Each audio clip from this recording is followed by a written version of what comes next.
Welcome to your longest running wrestle. Well, I fucked that up already.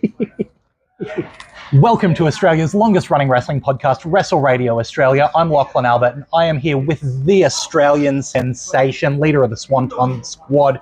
It's your boy Craven. How you doing, man? Hello, good man, good. Good to see you. Always good seeing you. Oh, it's a big weekend. It's good.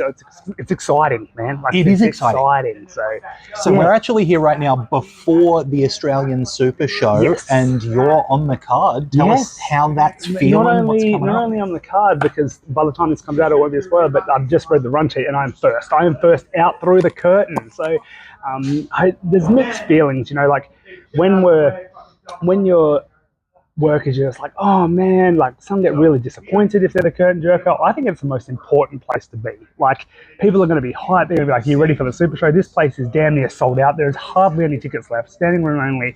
The first music video image they're going to see is me. So now I'm feeling the pressure because I'm like, whew. Like, not only that, title match for the Queensland Openweight Championship, yes. Right? And this is really interesting for me because you're someone who has been around Australia. Yeah. You've been doing a lot more work in Queensland lately, Yes. We've been seeing you at Wide Bay, we've been seeing you at Pro Wrestling League. Yeah. Like, how does it feel? Like, where do you align yourself in Australia? So it's no secret now. I was born and raised in Perth, Western Australia, and I moved to Coffs Harbour because that's where my wife is from now, 5 years ago. So Coffs Harbour is practically Queensland with 2.5 hours now with the highway over the border. So this is where I find myself as an honorary Queenslander. I still always come out from Perth, but Pro League is my home now. Pro League is my new EPW. I've been through a bit. I was way back. I took my first bump in 2004 in Perth, so that's making me feel really old. But I've been through. I was with a company then, All Action Wrestling. Jumped over to EPW, worked in both, stayed harmonious with both. But Pro League is my new home, and it's my new family. I don't know. I think you were there. Like, I jumped up at the last Project Rev show at the pre-show meeting, and I just said thank you. I've been here for like a year and a bit now, and you just have welcomed me into your family, and that's what we are. So tonight is just awesome. And we're more than happy to have you because it's always a joy watching you. Thank you. So in terms of like what we've seen you doing, I know there's been some work in tag team action with Bad Blood with Zach Reynolds. Yes. And then So it's really funny because you opened it up and you're not wrong, but the old, not so much old, it's still there because I still got it on a bit of my merch, but I was running for years with the Swanton Squad sort of gimmick and stuff, but now I've moved, especially in the last couple of years, moved very much into this gothic dark character, sort of creature of the night type thing, which originally was meant to be a heel character, but for some reason it never worked as a heel. Like, it was mental. So it sort of was not an evolution from that by any means, but also there was an opportunity there that Zach, and they wanted us to work together and stuff, and now Zach's trying to find his own sort of like niche in that sort of realm, which is cool. Like, we saw him come out at Pro League with some face paint and one of my old jackets on and stuff, which is really cool to sort of like pass that on.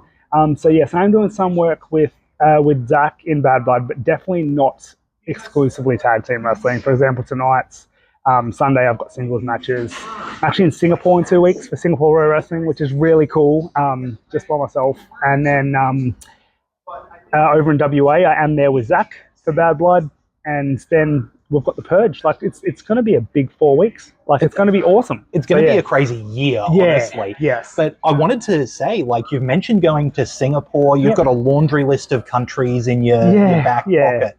Like, where do you feel is the thing that you're reaching for next? Because you've got all of these things you've achieved. Well, in all honesty, and it sounds so cliche, but I'm not lying. I just want to give back now. So whether that's, I've said that this will probably be my last, I've said this a couple of times, my last international year. So I've got Singapore, and here's a spoiler, I do have the US and Mexico at the end of the year, November and December. I'm actually booked there, so that'll be cool. That'll come out a bit later. Exciting, yeah. But well, it'll be good to go back to Mexico because that was my big moment. So I remember it was 2018.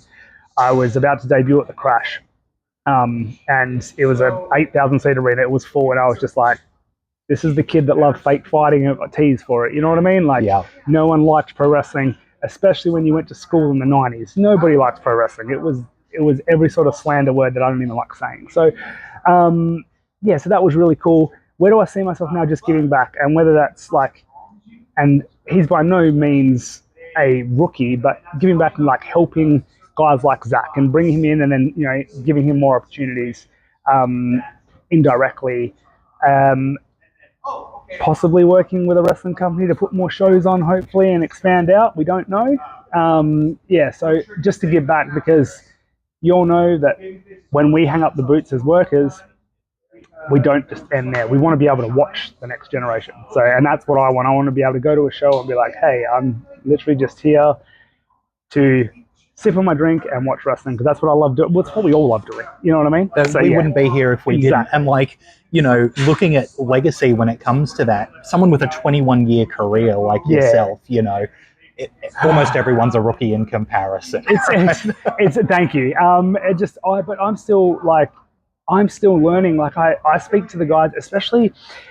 It's really funny. I put up on my Instagram just yesterday. I finally watched a match with me and JJ Avery, right? And I worked heel, and the promoter said to me, I said, "What do you want?" I debuted. It was at Atomic Pro Wrestling, in Townsville, Toowoomba. Sorry, my bad. They sound similar. Like I get them mixed up too, yeah. And I remember the promoter just said to me, he's like, "I want you to work heel," and I said, "What do you want from me?" He just said, "Just put the kid over. Like, put him over. He's young. He's upcoming talent." And I said, "Easy." And I remember rewatching the match, and it's exactly what we did. The match was super basic. It was nothing, mate. And essentially, it was me just bullying him until he snapped up, rolled me up, and got the shock win. And the crowd went mental. And it's stuff like that because we get to watch that going forward. We get to watch that, and then they feel $1 million. I feel $1 million, and they're ready for the next one. So that's what I want. You know what I mean? So yeah, love it. Well, thank you so much for joining us, Craven. We'll be here ready for the next one. All right, let's get excited for this weekend. Thank you very much, Wrestle Radio Australia. Thank you.